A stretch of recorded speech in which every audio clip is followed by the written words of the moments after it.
भारतीय बौद्ध महासभेच्या अध्यक्ष महाउपासिका मीराताई आंबेडकर व राष्ट्रीय कार्याध्यक्ष भीमराव आंबेडकर यांना पदावरून हटविण्याचे खोटे वृत्त चंद्रबोधी पाटील पसरवित असल्याने बौद्ध जनांमध्ये तीव्र संतापाची लाट पसरली आहे। त्यामुळे शांतता व सुव्यवस्था बाधित होण्याची शक्यता निर्माण झाली आहे। चंद्रबोधी पाटील हे बेकायदेशीर कामकाज करीत असून त्यांना कोणीही सहकार्य करू नये, त्यांची भारतीय बौद्ध महासभेतून हकालपट्टी करण्यात आली असल्याची माहिती भारतीय बौद्ध महासभेचे राज्य संघटक विजयकुमार चौरपगार यांनी रविवारी पत्रकार परिषदेमध्ये ही माहिती दिली।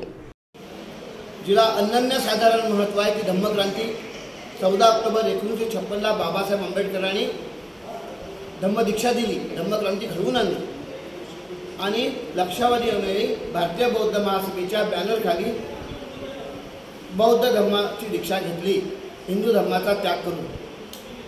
अशी भारतीय बौद्ध महासभा बाबासाहेबांनी स्थापन केली। बाबासाहेबांनंतर बाबासाहेबांनी याची घटना स्वतः लिहिली। ती घटना इंग्रजीमध्ये आहे।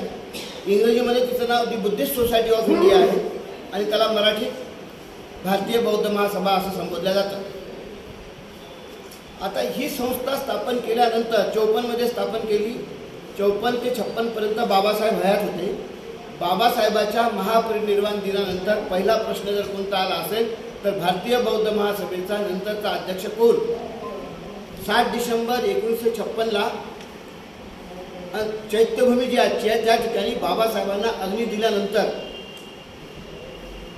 त्याच ठिकाणी साधक बाधक चर्चा झाली आणि पुढे जानेवारी 1957 मध्ये भैयासाहेब आंबेडकरांची अधिकृत घोषणा भारतीय बौद्ध महासभेच्या राष्ट्रीय अध्यक्षपदी झाली। ते द्वितीय राष्ट्रीय अध्यक्ष आहेत भारतीय बौद्ध महासभेचे। त्यांनी 12 राज्यात भारतीय बौद्ध महासभा नेली।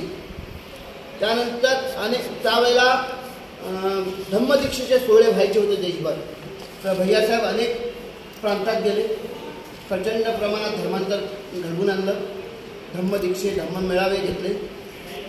भैयासाहेबांच्या हयातीत फक्त एकच राष्ट्रीय अधिवेशन झालं होतं 1968 मध्ये। भैयासाहेबांचं निधन 17 सप्टेंबर 1977 ला झालं।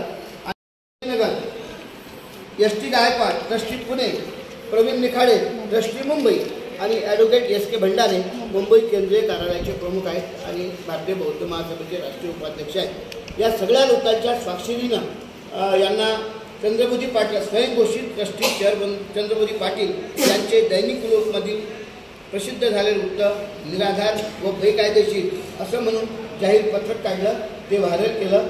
जाहीर नोटीस काढली, ते व्हायरल केली।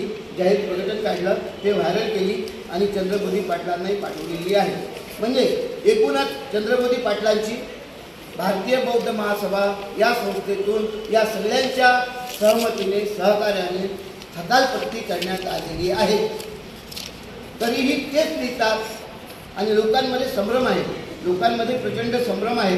तुमचं जे पत्रकार परिषदेचं पेज आहे त्या पहिल्याच पानावर असं म्हटलं आहे की चंद्रबोधी पाटील यांनी 22 रोजी पत्रकार परिषद घेऊन भारतीय बौद्ध महासभेच्या संस्थापकीय अध्यक्ष महामानव बोधिसत्व परमपूज्य डॉक्टर बाबासाहेब छुप्या मंडळीनं टांगाळे सुरू केले, राजकारण सुरू केलं, मीराताईच्या विरोधात षडयंत्र सुरू करण्याचा प्रयत्न केला। ते यशस्वी झाले नाही। मीराताई सतत कार्यरत राहिल्या आणि 1987 मध्ये कोर्टात प्रकरण गेलं।